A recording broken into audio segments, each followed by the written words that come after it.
Troisième pépite, c'est le Sensio. Alors tout d'abord, un point fondamental, SenGPT est en ligne depuis 1 ou 2 semaines. Après de nombreux tweets de teasing, de configuration, le projet est enfin prêt. Le projet Sensio a lancé officiellement SenGPT, son agent IA autonome capable d'interagir avec plus de 20 blockchains en une seule commande. Concrètement, tu peux désormais 1. Lancer des trades, bridge, stacking ou farming sur différentes blockchains. 2. Gérer ton wallet, tes NFT, tes actions DeFi sans aucune ligne de code. 3. Créer un agent autonome, genre un bot IA décentralisé, en 30 secondes via un simple chat.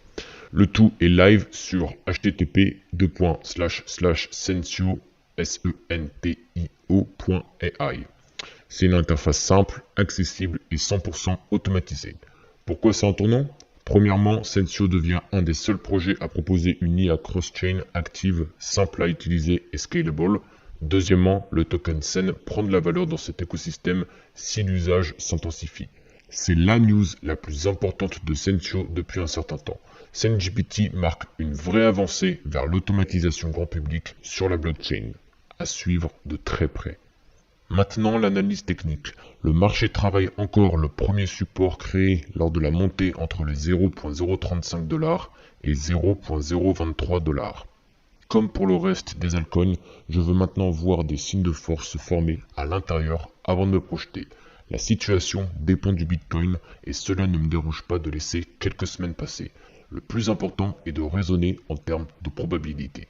Si attendre une confirmation permet de filtrer les pièges et les rebonds, cela en vaut le coup. Le mois de juin nous réserve son lot de manipulations. Voici quelques news fondamentales. Il y a eu un audit de sécurité. Donc voici un petit résumé de cet audit. Il n'y a pas de problème majeur, si ce n'est la concentration des wallets de holder. Au niveau des points positifs, il n'y a pas de fonction de mint ou burn dynamique. Le total supply est fixe à 100 millions de cents. Il n'y a pas de frais cachés sur les transferts. Uniswap est compatible multi-chain avec routeur dynamique et il y a une utilisation de Ownable sécurisé. Seul le propriétaire peut exclure ou adresser des frais ou renoncer à la propriété. Les points d'attention maintenant, il y a une absence de contrôle avancé de frais. Les fonctions d'exclusion de frais existent, mais aucune taxe n'est encore appliquée ni logée dans le code actuel. Pas de mécanisme d'auto-liquidity ou anti-bot, ce qui le rend vulnérable à une manipulation lors du listing initial si mal encadré. En revanche, d'après l'audit de Token Sniffer, le top 10 wallet possède plus de 70% du total supply. Cela indiquerait une forte concentration du token, souvent pré-launch. Si ces wallets sont liés à la team ou à des insiders, cela pose un risque de dump. J'ai donc vérifié les 50 plus gros wallets et voici le résultat. Il n'y a pas de concentration excessive dans le top 10, je dirais même que la distribution semble relativement diversifiée, surtout si l'on considère le top 20 à 50. La team possède le deuxième wallet TrustSwap, ce qui reste conforme au white paper.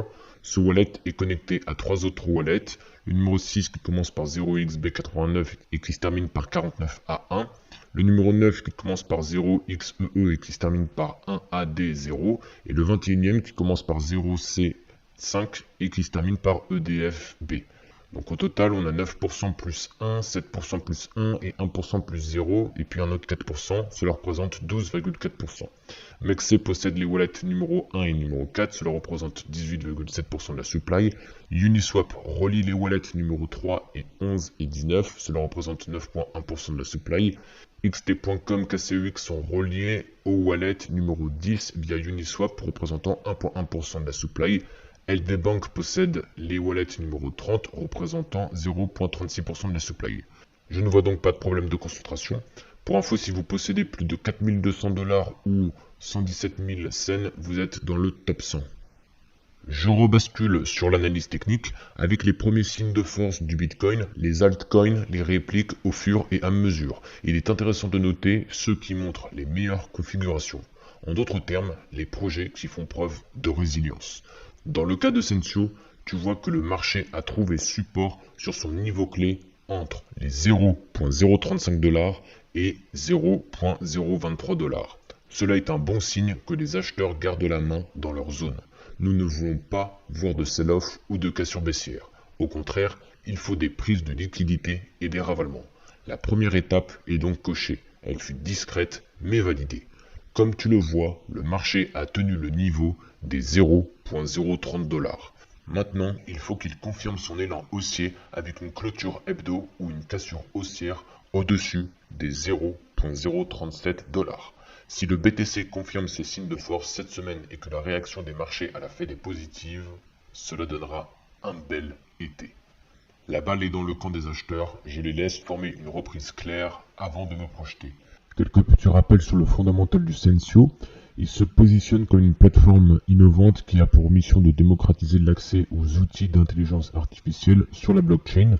Ses principaux objectifs sont 1. Faciliter la création d'agents IA autonomes.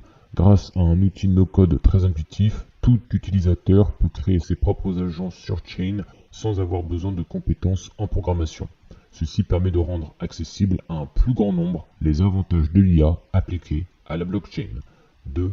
Permettre la monétisation des agents. Sensio offre un marketplace où les utilisateurs peuvent proposer leurs agents comme service et ainsi percevoir des revenus chaque fois que leurs agents sont utilisés par d'autres participants de l'écosystème. 3. Favoriser l'interopérabilité. La plateforme supporte plusieurs blockchains majeures, Ethereum, Binance Smart Chain, Polygon, Solana, etc., ce qui facilite l'intégration des agents dans divers écosystèmes décentralisés comme les protocoles DeFi et les plateformes NFT. 4. Instaurer une gouvernance décentralisée. Le token SEN est utilisé non seulement pour accéder aux fonctionnalités de la plateforme, mais aussi pour permettre aux détenteurs de participer aux décisions concernant les mises à jour et l'évolution du projet. Sensio Protocol se veut simple et accessible. Voici comment se déroule l'expérience utilisateur. Première étape, inscription et connexion. L'utilisateur commence par créer un compte sur la plateforme Sensio. L'enregistrement est facilité et ne nécessite pas de connaissances techniques approfondies. Une fois connecté, l'utilisateur peut accéder à un tableau de bord dédié. Création d'un agent IA. Grâce au constructeur no-code, l'utilisateur dispose d'une interface en glisser-déposer qui lui permet d'assembler visuellement les composants nécessaires pour créer un agent, les actions, les déclencheurs, les conditions. Par exemple, il pourra configurer un agent pour réaliser des opérations de trading automatisées, optimiser des rendements ou analyser des données de marché, le tout sans avoir à écrire une seule ligne de code. Deuxième étape, le déploiement on-chain. Une fois conçu, l'agent est déployé directement sur la blockchain.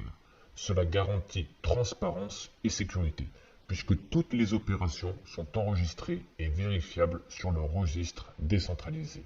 Les agents ainsi créés peuvent interagir avec d'autres applications décentralisées, DeFi, NFT, etc., via des plugins spécifiques.